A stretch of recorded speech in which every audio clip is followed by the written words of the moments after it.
ملهن أنو سيد الصومالي لأنت كله هيكان كلنا هيكان كلنا هاو لمن السنين بانقمنا لمن السنين سنوات الدولة الصومالي لانجرتي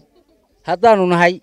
dadka ku xayran goobaha aan bareerka magaca ciise leedaha waan hurdnay hurdadii waan ka kacnay hurdadii waan ka toos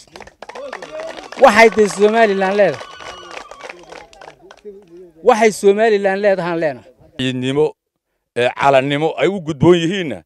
waa mushkiladaha naga yaabiyay aan iskaga tagnay laba nin oo u midaysan dalka waxa ninna loogu keenay aqalka hortiisa ninna la yiri meermeer waa arrimaha naga fajiciyay waa warbixin aynu ku eegi doono muddo 30 sano ah oo Somaliland ay jirtay qaar ka mid ah gobolada iyo degmooyinka dalka oo aan helin adeegyadii ay xaq u lahaayeen taasi oo waajibiyay dastuurka Somaliland inay helaan xaqqa iyo aasaaska adeegyada kala duwan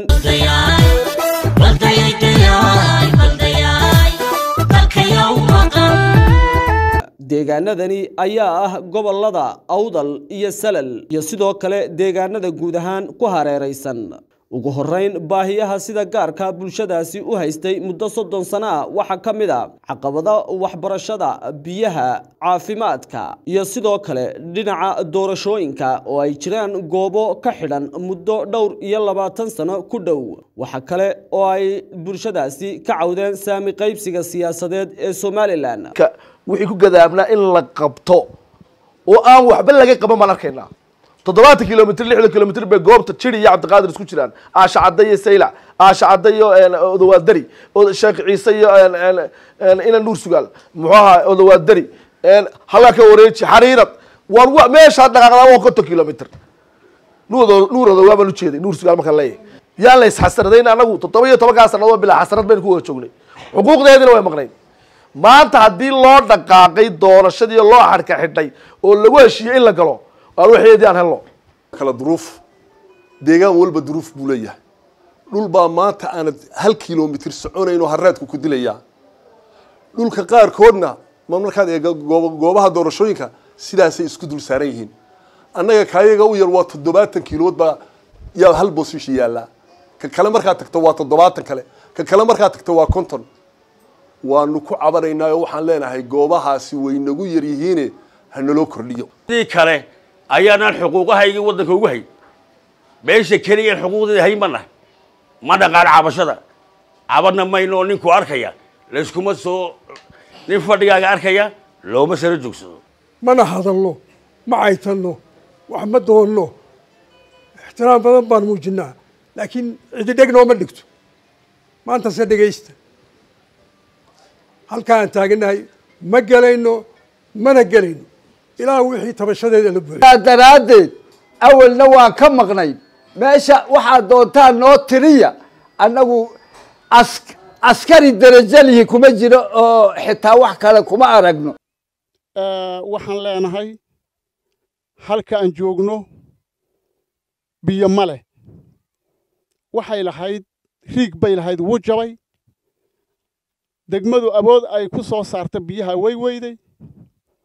hadda wuu ka xanimayo dadku haraad baa layo ay ka ooman tahay waa kow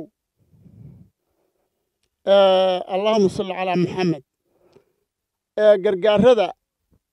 wadanka ka jira haadaha iyo waxyaabaha ay taakulaynta ummaddu ay qabto way ka maqan tahay ka noqon weydo dib halka wixii ka dhaca ayaa ka mas'uula waxa weeyaan 100% annagu inaan ciidayada iyo muwaadinkayaga iyo dawladayada aan ku xadgudubno oo wax xun ku sameeyno ma ogolin laakiin hadii lagu yeesho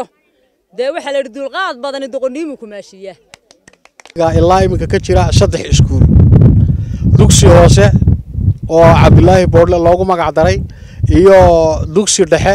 iyo dugsi sare dhawaan madaxweynaha Somaliland waxa uu ka soo laabtay wadanka Djibouti oo uu ku tagay safar shaqo waxa uu ka soo galay Somaliland dhinaca xuduudda wadanka Djibouti waxaana madaxweynaha Somaliland uu soo maray deegaano ka tirsan gobolada Awdal iyo Salal waxa magaalada u sameystaan adeegyada aanay ka maarmi karin waxa kale oo meesha ka baxday isla markaana aanay lahayn deegaanadaasi goobaha amniga ee ay ka shaqeeyaan gaar ahaan ciidamada bilayska oo aanay jirin saldhigyo goobahaasi ku yaala halkan waxa weeyaan waa dhakhtar waxa dhisay dadka deegaanka ayaa halkan soo gaarsiiyay inta ka dhimana ka turjumayna waad arkaysaan haday wasaaradii socoto iyo madaxweynaha waad arkaysaan qabiyatirkeeda iyo dhameystirkeeda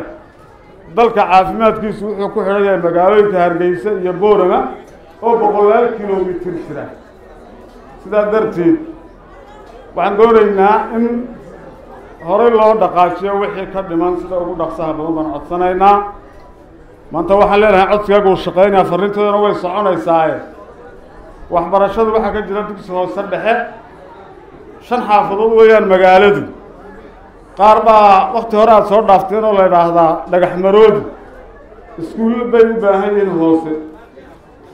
waxa ka maqan magaaladan Garbaraac waa magaalada inta badan magaalooyinka gobolkan ku yaala ama gobolada Salal iyo Awdal marka laga yimaado Boorama waa magaalo madaxda labaad ama waa caasimadda labaad ee gobolada sidaa darteed waxa ka maqan imkaaniyaad badan hadday tahay xarumihii maamulada kuwii mataqaanaa garsoorka ama mataqaanaa maxkamadaha saldhig bilis kama dhisna rugtii markay tuulada la dhisay baa ka dhisan intaasoo wada magaalada Baalmara waxay u baahan tahay saldhig weyn iyo rugo bilis oo waxaana nabadgelyo ilaaliya maadaama ay joogaan hay'adihii ama mataqaanaa jaranadii ama wasaaradihii maanta waxaan doonaynaa in baahiyaha degmada ka jira gobolka Foola xukuumadda hogaaminaysa oo daboosho yooyinka dhalinyarada culimada salaam waxaan mahadbanigan u jeedinayaa madaxweyne waxaan doonay maanta madaxweynihii koobaad baa tahay maanta geersa soo maray ee halka noogu yimid roobna maanta noo daaya alxamdulillah waxa weeye madaxweyne waxaan ka codsanaynaa hadal ma badinaya anigu waxa weeye magaaladu waxa weeye waa center weeyaan 4 magaalo 4 wado ayaa halkan wax weey isku timaada tajiri ka timaada taluhaya ka timaada Jabuuti ka timaada ka timaada Hargeysa halka bay isku yimaadeen magaaladu wax weeye waa daadka waxaan doonay madaxweyne inaad waxa weeyaan halka aad gamya nooga samayso waxa inta qodobkaasi waa koow qodobka labaad dad baa jira soo barabaxay oo halkan jooga oo degan waxaan ma haystaan kuwaana waxaan doonaynaa madaxweyne inaad aragto ayaan doonaynaa waxa kale oo doonaynaa malcaamad waan leenahay culimada waxa malcaamadaha da waxa dhigta waxa dhiga waxa weeye inama waxa dhiga muxuu ahay cid lacag ma siiso kuwa iskool dugsiga aan joogno wixii ka dhiman adaan loo arkay waxa kaloo dhisanay muxuu ahaa cusbitaal oo maca halkii dhiigga lagu kaydinaya leh ayaan dhisanay isagana waxaad doonaysaa inaad lawayso aad noo aragto waxa ka dhiman ishaadaad ku aragto lagaga warriman baan doonaynaa adiguna wixii naga dhiman mudane madaxweyne waxaan kaa codsanaynaa waxay leedahay iskuullo ayagu dhisteen oo kanu ka koob yahay mushaharka xitaa macallimiinta intii ay leeyihiin baa bixiyaan aad bay ugu mahadsan oo waxqabad waanu soo dhaweynaynaa wax kastoo ay qabsanayaanna waanu ku taageersanahay dhibaato nabadgelye kama jirto waxaase laakiin kolley loo baahan yahay marka dee laba dumar isku xaafad isku yaacaan laba askaro bilayso idhaa halkaa yar fadhiista saldhiggaasi uu ka dhiman yahay madaxweyne Muuse Biixi Cabdi intaasi midnaba kama uu jawaabin isla markaana ma uu soo hadal qaadin marka laga yimaado qodobo ay ka mid yihiin amniga iyo waxyaabo Somaliland guud ahaan u qabsoomay oo uu isagu halkaasi kaga dooday waxaanu ka muuqurtay qodobadaasi kala duwan ee ay dadku sida weyn isla markaana uga dhursugayeen inay hirgalaan marka fariinta diray waxa ay walaal dhalinyarada dadku waa in walaalooba horumarka halkan waa wanaagsan yahay in badan baa laga dhisay meeshana waa meeshii uu ku dhashay xasan gule abtidoon waa isla markii Ismaaciil Guuleedna waa ku dhashay waa isla halkeeda wada isla ogna saddex xisbi baynu nahay xisbi baa guuleysta laba xisbi waa qada labada xisbi waxay matalayaan ugu yaraan shicibkii dee in ku dhow kala badh kii waagi dhaweytaal ayaa ugu badaa 50% ayuu kulmi helay inta kale ma gaadho 50 maxaa maqan 45% ayaa Soomaaliland maqan 45 doorto 300 ku dhawaada oo garbadar dhamaantii ka mid yihiin maalinta way jibaysnaayeen oo nin waliba wuxuu sawirtay maadaama ninka uu codeeyay xisbi uu codeeyay soo baxay inay wixii dawladda iyo wixii dalka wixii la doonayaba isagu uu helayo horta oo dhibaatada ka baxayo anna waxaan arkay inay Soomaaliland ku dhismayso oo ay ku wada soconayso oo ay nabad ku helayso horta reer kulmiye la fadhiya idinka guushahay ee walaaladina soo qabano si aanay inoogu dhicin colaad dad colaadna meel ma gaaro waa dad wanaagsan waa dad qabow waa dad degan iska dhex joog baa ku dad qabow doonta insha Allah waayo wuxuu ka reestay soo qaxay iyo ka qabtaay iyo gurmadaay iyo wala istileeyay geel balaqa iyaguna nabadii way qaateen waxaan u maleynayaa wada hadal beelood oo reer ku saabsan oo muddo loo fadhiyo waxa ugu dambeeyay meel la yiraahdo ari cadeey laas carood inagu waxaanu galnaa boolaha xargiga markaanu carruurta wati la ugu sheegay jiray dhagdheer hoohay boolaha xargiga inta walaayada dafraaso maaha waa ku dhado xibbaha boolaha xargiga ayay ka yimaadeen 3 jana way fadhiyeen bil ku dhawaad wasiiradu taladu kaga daba tageen oo loogu garnaqay laba reer halka degan oo dhibaatooyinkii galbeedka ka bari hore ka dhamaaday ay ka socdeen waxaan filayaa inay noqonayso meesha ugu dambaysa ee dil xoogli ka dhaco ee laba reer lagu hadashiyo marxaladaha waa inuu qaar marba ka gudubnaa mid marxaladda dagaalka iyo qori kufaanka iyo wax kala riixashada waa inuu dhammaynaa weliba dadka galbeedku waa inuu arrintaas sii dhameeya waayo galbeedku wuxuu u baahan yahay dawlad galbeedku wuu degay ma guurguuri karo saddexda gobol ee galbeedka berbera ka soo qaad reermiino way ka dhamaatay ma guurguuri karaan ma qixi karaan horumar bay u baahan yihiin waxay degeen marxaladii dhulka ay falanayeen waxa ku xigaa waa marxaladii warshadeynta waxa ku xigaa waa tii IT dee markaa had isku kari mayno inaynu horumar samayno iyo inaynu qabyaalad hoosta ka wado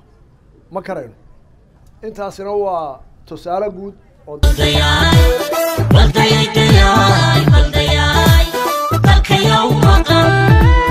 mas-uuliyiin kale oo ka soo jeeda deegaankaasi waxa ay yihiin madaxweyne ku-xigeenka Somaliland Cabdiraxmaan Cabdilaahi Ismaaciil Saylici oo muddo 10 sano ku dhow ahaa madaxweyne ku-xigeenkii dalka sidoo kale waxa iyadana muuqata inaanu waxba ka qaban mas-uuliyiin kale oo ka soo jeeda deegaanadaasi oo muddadii 3 sano ee madaxweyne Muuse Biixi Cabdi talada dalka uu hayay kamid ahaa xubnaha golaha wasiirada ayaa iyaguna waxay u muuqdaan kuwa aan waxba ka qaban